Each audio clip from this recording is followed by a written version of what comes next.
শীতকালে গরম জলে স্নান করতে গিয়ে কি আপনারও মাসে শেষে ইলেকট্রিক বিল দেখে চোখ কপালে উঠছে?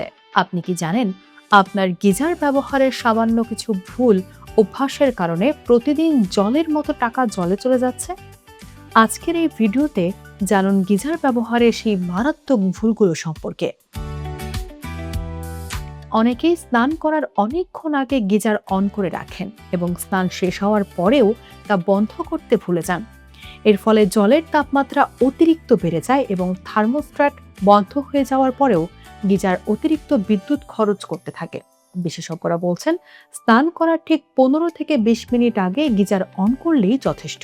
এছাড়া গিজারের থার্মোস্ট্যাট সাধারণত 50 থেকে 60 ডিগ্রি সেলসিয়াসের মধ্যে সেট করা উচিত। এর বেশি রাখলে বিল দ্বিগুণ হয়ে যায়। দ্বিতীয় বড় ভুলটি হলো নিয়মিত সার্ভিসিং না করানো। গিজারের ভেতরে প্রচুর পরিমাণে ক্যালসিয়াম এবং খনিজ পদার্থ জমে হিটিং এলিমেন্টের কার্যক্ষমতা কমিয়ে দেয়। এর ফলে জল গরম হতে অনেক বেশি সময় নেয় এবং বিদ্যুৎ খরচও বাড়ে। বছরে অন্তত একবার কোনো পেশাদার টেকনিশিয়ান দিয়ে গিজার পরিষ্কার করানো উচিত।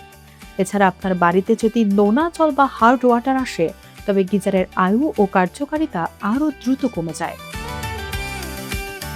তাই আজ থেকেই গিজার ব্যবহারের এই ছোটখাটো ভুলগুলো শুধরে নিন এবং আপনার কষ্টের টাকা বাঁচান। ভিডিওটি ভালো লাগলে শেয়ার করে অন্যদেরও জানার সুযোগ করে দিন।